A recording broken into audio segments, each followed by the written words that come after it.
You're listening to episode 204 of the Master Your Mind, Business, and Life podcast. I'm not even sure if I should do a formal intro for today's guest because honestly, he packs so much energy that I should have just asked him to do the intro for us. Seriously. Chris Farrell is a popular in-demand speaker, having worked with and spoken on stage with Brian Tracy, Vaynerchuck, Daymond John, and T Harv Eker, amongst others. Chris Farrell is one of the most respected, successful internet marketers in the industry today. His online training products have helped tens of thousands of people create and grow their online business. A shared interest to educate younger people about money and business brought Chris and his business partner, Paul O Mahony, together to launch their foundation, FUNancial Freedom. They are now on a mission to empower 5 million kids and teens in the next 2 years to lead extraordinary lives, starting with becoming smart with money. I am wildly passionate about instilling good financial habits with my kids, and I took so much valuable information away from my conversation with Chris. I know you will too. While you're listening today, I would love for you to share what resonates with you. You can screenshot that you're listening and share it on Instagram, tag me in it at MindBizLife, or simply share this episode with a friend. This little old podcast is in 153 countries and counting, and this is largely because of you taking the time to share. I've also got to remind you about our new podcast series. The Master Your Mind, Business, and Life podcast is now serving up not 1, not 2, but 3 weekly episodes. Our newest series, Awaken Your Soul Sunday, is a storytelling series that shares life's biggest aha moments in the words and voice of that week's featured storyteller. Last week, retired NFL veteran Arthur Moats shared a story on adversity and the power of being vulnerable. If you haven't caught this series yet, go back and tune in after you've played through today's conversation. You can never have too much life mastery tools, tips, or stories. All right, are you ready to meet Chris? You know what to do. Tune in, turn it up, let's go. You're listening to Master Your Mind, Business and Life. Conversations with everyday world shifters, truth seekers, and rule breakers. Here's your host, Lauren Smith. Hey, Chris, welcome to the show. I'm pumped to have you join me today. Lauren, what an introduction. What an invite. It's a thrill to be here. Thank you for inviting me. Thank you to everyone for the Master Your Mind Business and Life podcast for being here. It's a pleasure to spend some time with you, Lauren. Well, I am so excited because I love your enthusiasm, and I know that this is just going to make our conversation that much better. But you, as well as your business partner, are on a mission to empower 5 million kids and teens in the next 2 years to become smart with money. And I love this mission, and I know we have a lot to unpack around it, but I also know that your background is in internet marketing. So color me curious. I want to know the background story as to what led you to focus on educating the youth about money and business. Cool. Of course, Lauren. Well, very long story short, some listeners may be pleased to hear already, but you're right. Essentially, myself and my business partner, we kind of really teach entrepreneurship and how to start and how to scale a business, primarily online businesses. And we were putting on some events a few years ago, and primarily adults were at the event. And it was during the events that all of us as adults, I have them, you have them, I suspect most of our listeners have them. We all sort of have limiting beliefs, don't we? We all sort of have kind of this belief system about certain things, particularly when it comes to money, particularly when it comes to growing a business, starting a business, scaling and making money.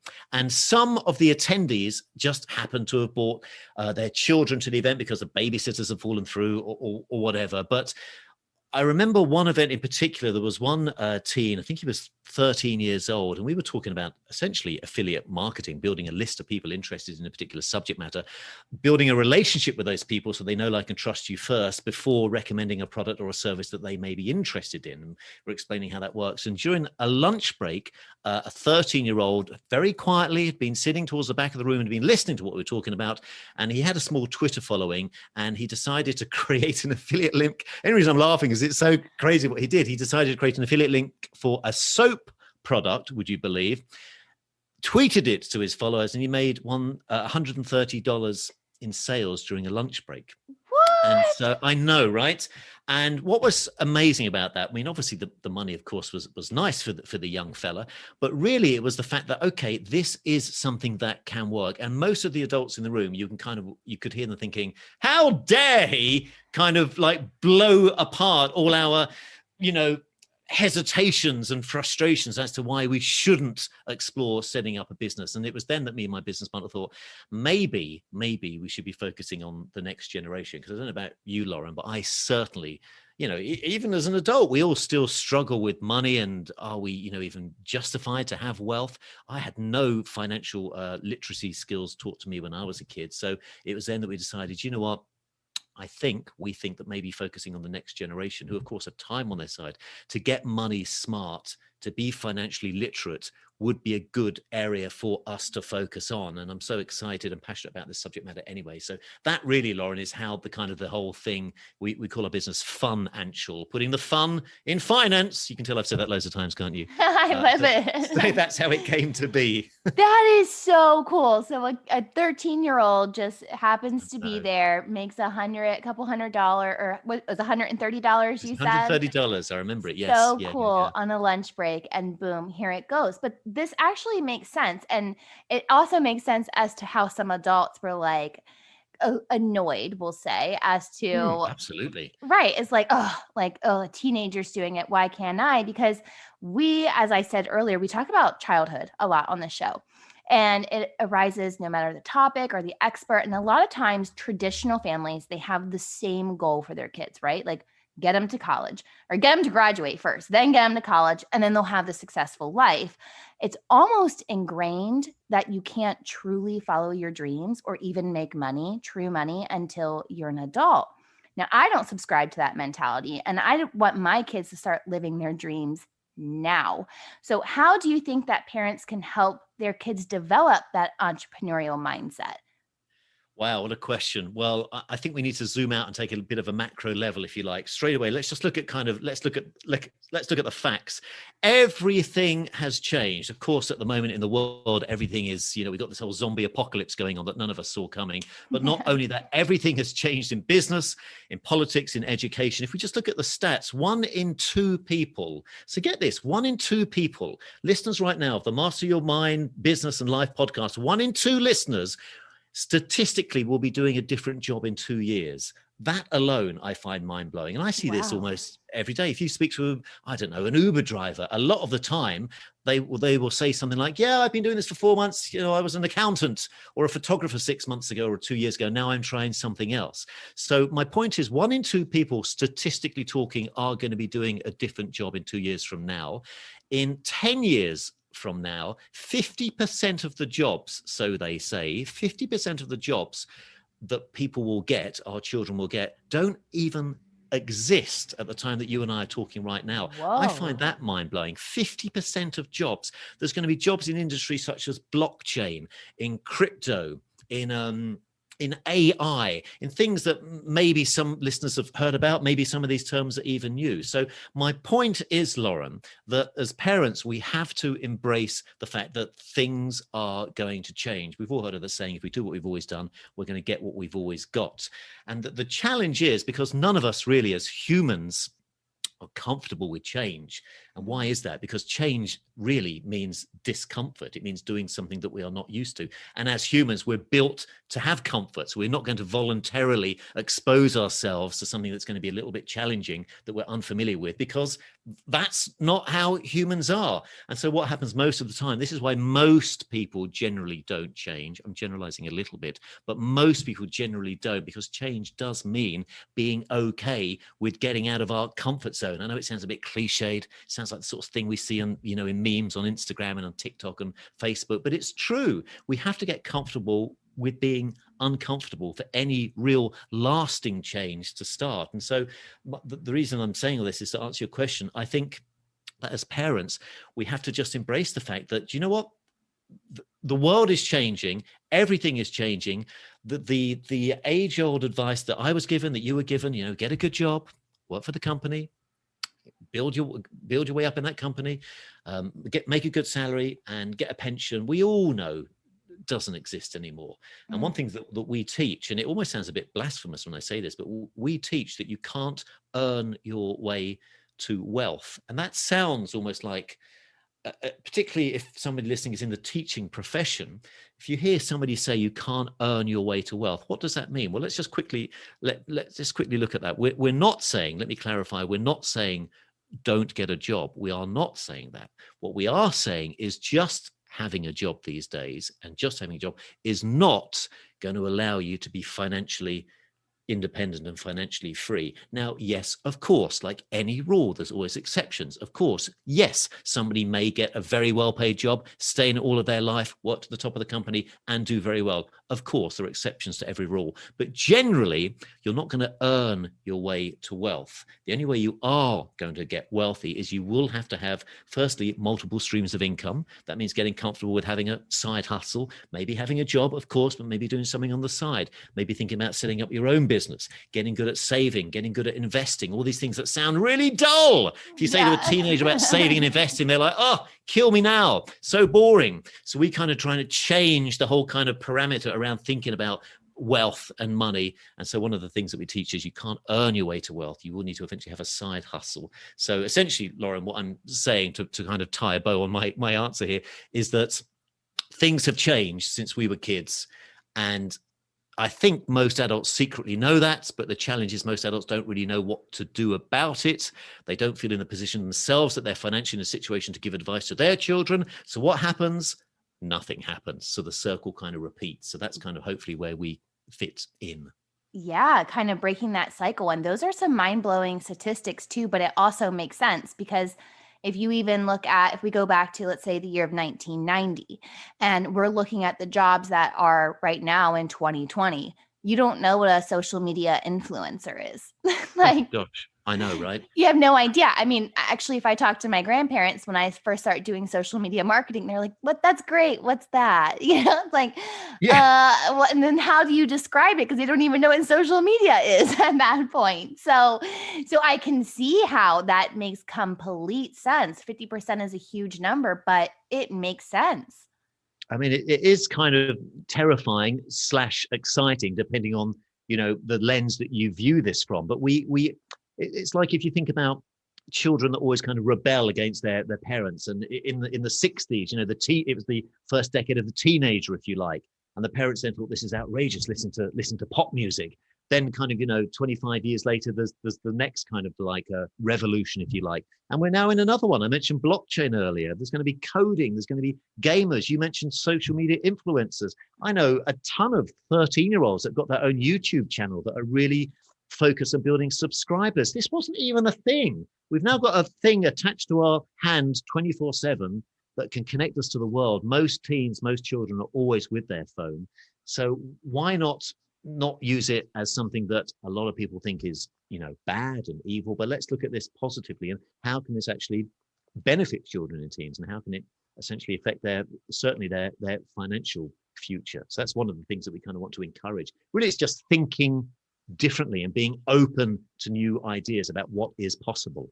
I think that's a really key thing to hit on too, is a lot of parents, when you say, oh, you have a 13-year-old who's on YouTube, they have this channel, that can be scary for some parents, right? They're like, like YouTube, I've heard all of these stories and there's things on YouTube that I don't want my kids to see. So how do you navigate the internet, which we know can be a scary place for kids to be on? And how do we set those boundaries and still encouraging them to have an online space where they can sell? Well, that's a really good question. Essentially, the question really is about fear. So really, let's think about what is fear. I mean, all fear is really a lack of knowledge. So how do we conquer fear? We conquer fear through knowledge. So I'm a big fan of not being glued to your devices all the time and having outdoor space and nature and communicating and interacting, of course. But also at the same time, we do have to embrace the fact that technology is going to be a huge part of people's lives. And so if we're sensible and there's parental controls and you can turn off comments on YouTube, for example, there's lots of ways, if we just immerse ourselves in a bit of knowledge, that the online space can be very safe. And of course, safety is a concern. But what I would say is more of a concern is not embracing this and completely getting left behind, because technology is the future, whether we like it or not. Everything is, I was reading a thing the other day just about Amazon, how they're wanting to replace within 10 years, have nobody in their warehouses. Everything's going to be completely automated. Look at autonomous cars. Look at where everything is going. Now, I know it can sound like a what's the word? Dystopian? Is that the word? Dystopian future? But at the same time, there's a lot of opportunities, particularly for our younger generation. If they say, okay, this is where the world is going, I want to put myself. Robert Kiyosaki talks about this back in Rich Dad, Poor Dad. He talks about trends. He says the way to be successful in life is to recognize trends and position yourself in front of the trend. I think he uses the analogy, maybe it's somebody else, but I remember the analogy of, imagine a basketball going through a hose. You can sort of see it like it was in a cartoon. So you can sort of see the shape of the basketball going through the hose. If you position yourself in front of that, i.e. in front of the trend, generally you will do well. And history is riddled with that, whether it was the microwave or the car or the computers in the 1970s.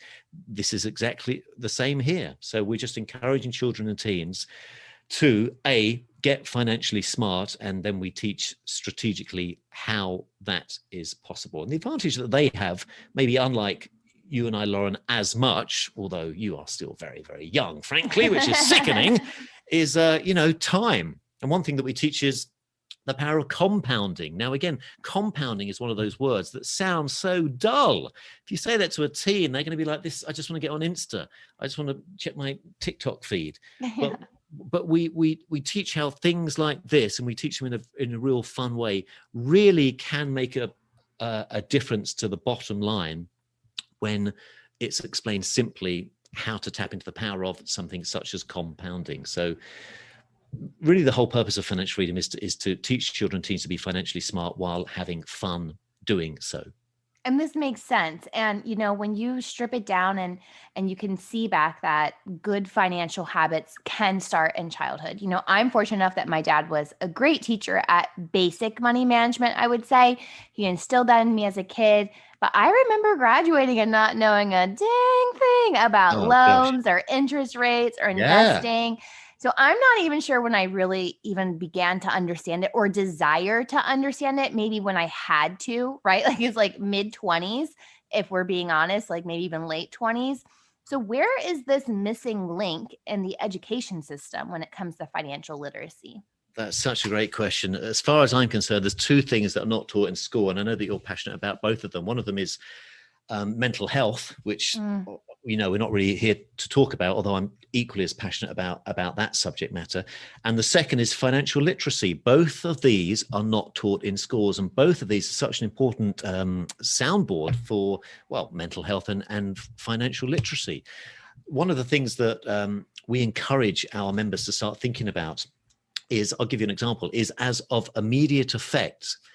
Anytime you make any money, and I mean literally from today, whether it's money you make from babysitting, or maybe you get an allowance or pocket money, or you've got a part-time job, or you maybe even sell a little something online on Etsy or one of the apps where you sell clothes from. It doesn't matter. Anytime you make any money, we want you to start thinking of whatever that, let's say it's $10. You make $10, but actually saying, no, we want you to start thinking that it's $8, because 20% of everything from now on that you make, you're going to save. If you start doing this now, you are never, ever going to be in a financial spot for the whole of your life if you start thinking of $10 as $8. So you're taking 20% off the top instantly, and you're putting it straight away into a savings account, and you are not touching it. And then, as we just mentioned, we dig a little bit deeper. We encourage that 20% not just to be saved, but actually to be invested in something that pays this compounding interest. To give you an example of what I spoke about earlier, compounding, just to loop back to that. Warren Buffett, arguably the most successful investor in the world. Now, I'm a big fan, I'm sure you're the same, Lauren, of learning from people that have already done what it is that we want to do rather than reinventing the wheel. In his autobiography, The Snowball, he says that the most common question, which is understandable, that he gets asked all the time is, how do I make money? That's what he gets asked pretty much every day. And his answer to that is, and listeners might find this interesting, Warren Buffett says, well, firstly, he says two things. He says, firstly, he spends 80% of his day learning. He just learns. He says he likes to go to bed smarter than he woke up, which is just a wonderful quality. But then the second thing he says, that the number one thing that he's learned is the power of compounding. Albert Einstein described compounding as the eighth wonder of the world. The only reason I'm mentioning it a few times here is because, again, it's one of these things that sounds boring. I'm sure many listeners have heard of it, but we don't really know what it is, and therefore it doesn't really kind of light us up or excite us. But let's think about this. If Warren Buffett says it's the thing that's created all his wealth, if Albert Einstein says it's the eighth wonder of the world, don't you think it would make sense for us to at least explore this thing? I think we have to. I think we should, Lauren. Let's Yes. do it. Now, come on, let's do it, baby. And so that's kind of, and the great thing, of course, with children and teens is obviously they have time on their side. Just $1,000, $1,000, which incidentally can easily be earned through having a little side hustle on Etsy or something. $1,000 invested every month for 22 years is going to make you a millionaire. Imagine a teen doing that. By the time they're, I mean, you could do it quick if you put more away, but by the time you're 30, 35, you could buy your first house outright, or, you know, make a huge dent on your financial future. Most adults aren't in that situation. So we really just want to encourage. Brian Tracy once said, he said, all skills are learnable. And I've always loved that quote. And it doesn't matter, Lauren, if we were talking about, I don't know, how to play the guitar, or how to learn to speak a language, or how to code, or anything, we would know that that is a skill. And all money making is a skill. So therefore it can be learned. And there are steps that can be learned. But as we said earlier, it's not taught in schools. Why? I don't really know why, but it isn't. So that's what we're trying to instill, that, you know, it's a skill that can be learned. Follow these steps. One of those steps, 20% of everything you make, you're now going to save. Again, most people don't do this. Most people are living month to month. And I understand that. It doesn't matter the dollar amount that you save, it's the habit of saving. So that's just one of the things that we teach to help with financial freedom. Oh, that makes a lot of sense. And as you said, a lot of adults, because if you're living month to month, week to week, paycheck to paycheck, just the word money, it can stress you out to no end. So if you are a parent and you have your own, money blocks, or you're struggling in that way, how can you instill a positive attitude towards money and make it fun without, putting these blocks in your kid's mind? I think it's almost kind of a bigger psychological question, isn't it? I think we all have limiting beliefs. I mean, we just do. We're human. We're flawed. So I think the very first step of any change is acknowledging that, okay, maybe I do have a slight issue here. Why is there a limiting belief around wealth? What is it? Is it a religious thing? Is it a thing from our community when we were brought up? There's clearly something that on a deeper level is preventing us from thinking that this is something that I can achieve. Do we think that wealth equals bad people? That's a very kind of common. I was brought up Catholics. That's a very kind of common Catholic thing. We were kind of brought up to believe there's two sorts of people. There's rich people and there's good people, and you can't possibly be both. Of course, it's absolutely not true. It's crazy, right? It is, isn't it? Yeah. So some of the rounded, most spiritually advanced, wonderful people I know are also the wealthiest, and the converse is true as well. So as a parent, if you're finding yourself thinking, well, I don't feel worthy, or worthy's the wrong word, let me reframe that. If I don't feel qualified, that's a better word, to teach my children and teens about finance because I don't feel that I've got a grip on this myself, we then have to ask ourselves as parents, well, what do I do? Do I do nothing? Because if I do nothing, then nothing is going to change. So really, we just have to ask ourselves a question. The root of any change, all change starts through education. When I finally understood that, and I was in my 20s when I kind of finally understood that, I thought that makes sense. All change starts with education. So if we want something different, we know we're going to have to educate ourselves on that subject matter. And that's what we're really just trying to encourage. We're trying to allow children and teens to explore the fact that this is something that can be learned, does not have to be dull. I before the whole lockdown, I was giving a talk.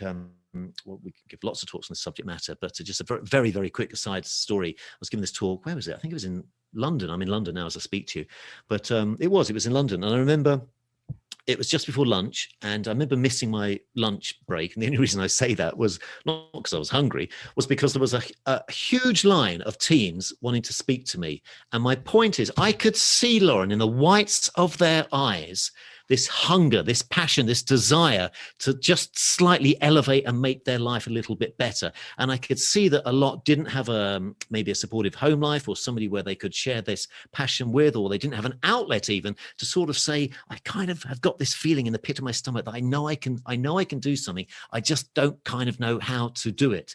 And that's really all we want to do. We want to kind of light that, if you like, entrepreneurial fire underneath children and teens. In fact, our mission is it sounds a little bit trite, I agree, but it genuinely is to empower children and teens to lead extraordinary lives.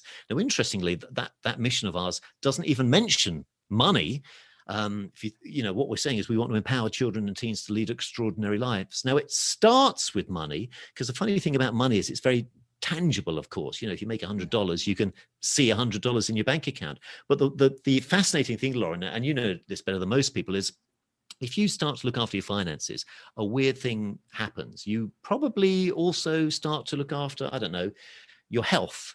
And then when you start to look after your health, you probably end up putting a bit more effort into maybe your relationships. You become a slightly more kind of conscious person. You begin to grow in the many different areas of life, spiritually, fulfillment-wise, contribution, giving back, education, family.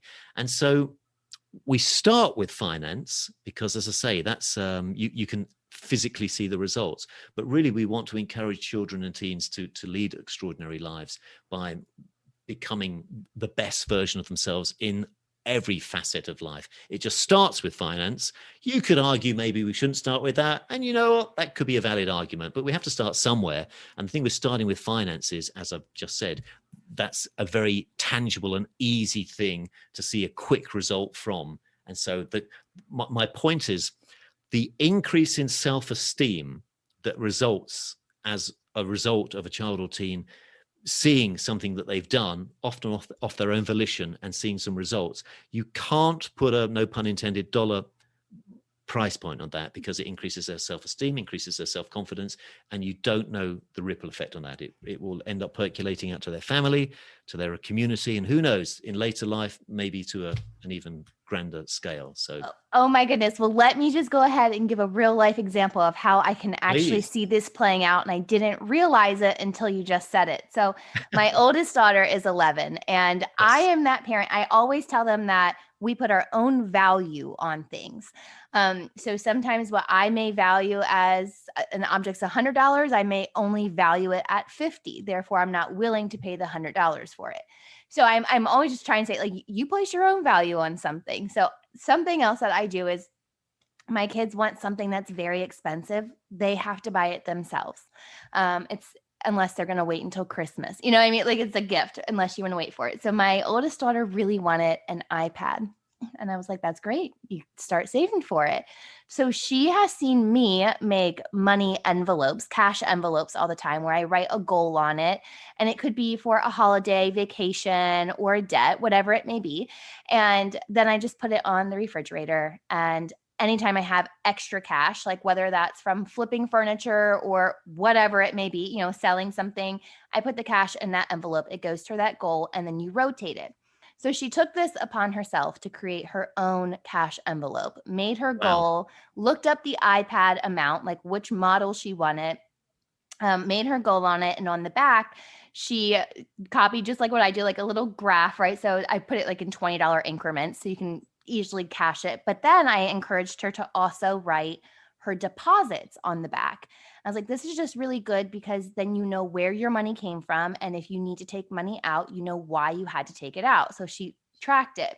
So I think she started this in September of last year. And then, of course, for Christmas, like still having this goal in mind for certain, parent or grandparents, she's like, just give me cash. I'm working towards my goal, right? Like, she knew her goal, and that was what was important to her. So the day after Christmas, she finally she went through, totaled it up, and she had enough for her iPad. Should we that day go to Best Buy, right? This girl is gleaming. Like, like nothing. There was nothing I could have given this. her on Christmas that made her Sure. this happy, right? Like she was just beaming from ear to ear. And since then, she has not even just valued her iPad on that, like, oh, I like my iPad. It is she takes care of it because she worked for it. And also in her mind, the whole point of her wanting an iPad, which I think you'll like this, was so she could have the program Procreate on it because she's very artistic and it only is on iPads. And with that, she wants to start a sticker business where she can sell stickers. So the whole goal to get an iPad was so that she could essentially start her business with it. So she's been creating all these different designs and she's like, I'm almost ready. I'm almost ready now to get my stickers. And I was like, that's perfect. You know, I could also use some stickers for the podcast, you know, like encouraging her. I'm like, keep going. We can get some ideas. But then the other day at lunch, I heard from one of her friend's parents. She was like, you know, Skylar encouraged my son to start his own cash envelope. Oh my goodness. Are you kidding me? And now he has a goal and he's working towards X and he's going to his neighbor's house. And it was so crazy how just that one little ripple effect of kids and friends, you know, it's like, oh, you did that. I'm going to have the goal to do it too. So I'm curious too, as a parent, how can I continue to develop the savings habit with them and encourage her to kind of stick with savings? Well, firstly, just before I jump into that, can I just acknowledge how amazing that story is? Your daughter is never obviously going to forget that feeling of saving up for the iPad aged 11. And we don't know the impact of that. I remember when I saved up for a board game called Mousetrap. It was like £4. I mean, I remember that. Yeah. I even remember how much it was, Lauren. It was £4.50 in England. And that was whenever, like in the early 80s or something. But to this day, I remember that feeling. So we don't know the impact of that. We don't know the ripple effect. But also you touched on something almost as an aside, but it's arguably the most important thing is the impact that she's now had on that friend of hers to encourage him to do the same. And that's one thing that we teach is that it's obviously this is, you know, great to make money. In fact, I talked earlier about the 20% that we encourage. We actually encourage, in fact, let me zoom out completely. We encourage every dollar that anybody makes, 50% of it you can spend. So 50%, you know, you can buy your hair gel, your iTunes, tunes, your games, whatever. 20% of it you save, 20% of it you invest. And we have a whole big thing about investing because eventually your invest 20% is going to be worth more than all your other income put together. That's a whole other conversation. But then 10% we encourage, we say you really do need to start tithing, as it used to be known in the biblical days, but find a cause, something that really impacts you. What really do you find moves you? And it could be anything from an animal charity to homelessness, or maybe there's an illness or a disease that you've had experience with, and 10% of everything you make is now going to be tithed to that cause. You're actually going to we want to encourage the living in the abundant mindset rather than the scarcity mindset that surrounds money most of the time. So we're getting these teens and children that are essentially living on 90% of everything they make, and within that 100%, 10% is given away, 20% is invested. Maybe that's where the compounding thing we come to in more detail. 20% of it is saved. So you're saving to help your mum and dad with a school trip, or one thing we encourage is within 2 years, we want you to be able to pay to take your family away for a weekend. Can you imagine that feeling of doing that as like 16 or 17? Yeah. And then 50% you can spend. So to answer your question, that might possibly be something that you might be open to, breaking down to your daughter saying, look, that was great that you saved for the iPad. Let's expand upon this a little bit more. Let's start maybe investing a little bit of money. Let's start talking about buying, you know, a tenth of a share in Amazon, or maybe putting a tiny bit of money into cryptocurrency, which is very volatile, but it's such a new emerging technology. Imagine if your daughter bought 1/10 of a Bitcoin or Ethereum, if you've heard of Ethereum, or there's tons of other coins out there as well. Again, it's expanding our minds. It's tapping into where the world is going. So maybe, to answer your question, your daughter, we say, right, 50% now of everything you make, you can spend. Knock yourself out. Have fun. Go with your friends to the mall. When the mall reopens, you spend 50%. But 20% we're going to save, just like you did for the iPad. 20% though, now, darling, we're going to do something interesting. We're going to start to invest. What does that mean, Mum? Well, let's look at stocks and shares. Let's look at maybe down the road, you know, property maybe. And I appreciate you probably can't get started on it straight away, but you can absolutely buy, you know, a tenth of an Ethereum coin or XRP or something in the crypto world. So now there's suddenly this other little asset that a week ago she wasn't even aware of, that's under the investment umbrella, the investment envelope that's stuck to your refrigerator. And she's written on there, I've got a quarter of an Ethereum. And then you check the price. And that's, again, teaching financial skills. And then 10%, I would encourage her to say, okay, get used to living on 90% of what you make, because 10% you're going to give off the top. So we need to identify something that really does mean something to you, not something just to give lip service and sounds pretty words and sounds a nice thing to say, something that you really do feel, I don't like it, Mum, when I go shopping and I see people homeless outside the store. I want to do something. Great. Let's identify something. Well, you can. And that 10% goes there. So that I would encourage would be a really good next step. Those are really great tips. And I like that next step, especially the importance of giving back, because I think that is often overlooked a lot of times. And having the emotion connected with giving back. So it's not just just let me just pick out of a bag and, oh, hey, that's the organization I'm going to donate to. It's having the feeling attached to it.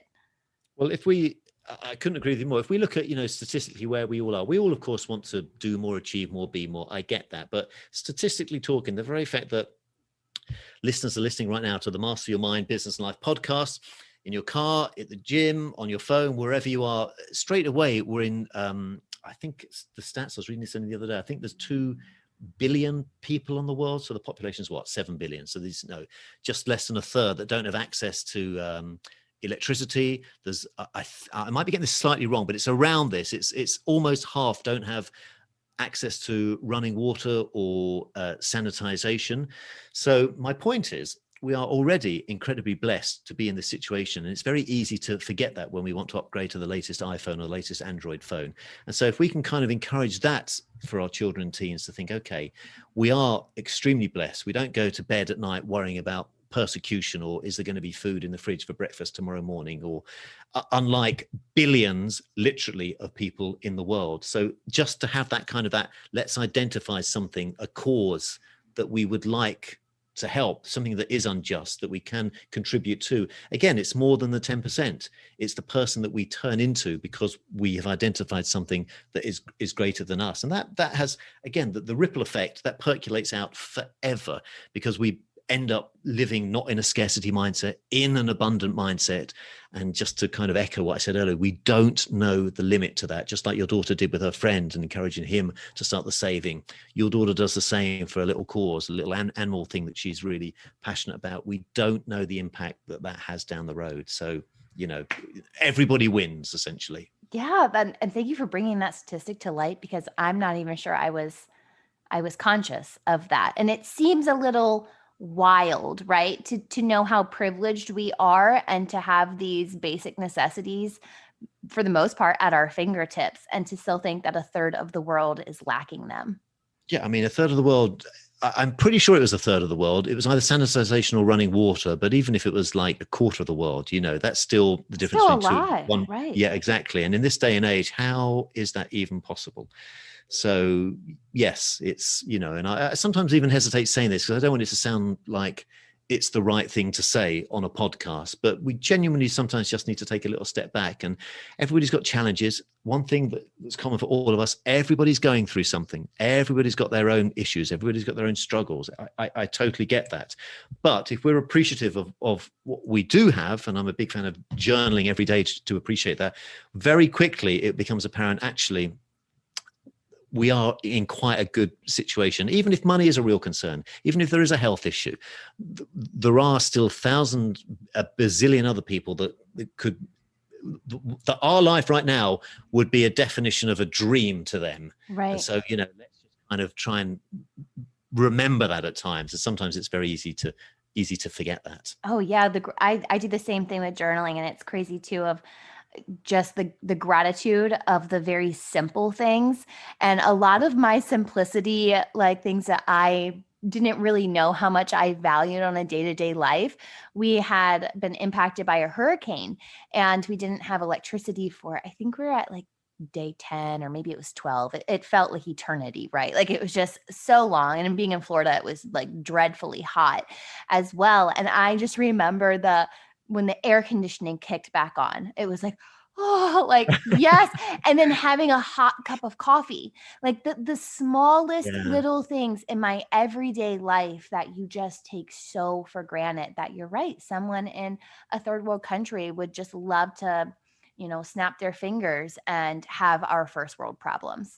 I'm interested. Do you actively journal every day, like for gratitude, for want of a better word? Is it something that's a habit Yeah. of yours? Yes, it actually is. And I wrote a book about it as well. Actually doing this stemmed, I would say, like my spiritual and conscious evolution, because I was very in victimhood for a long time, and I had low worth, and I was living in a scarcity mindset, and I began doing it, I think 5 years ago, and it's a practice that I've held up. So I call it like mindful love to myself. So sometimes it's not always like I'm grateful for, but sometimes it's gratitude expressed outwardly or inwardly in life.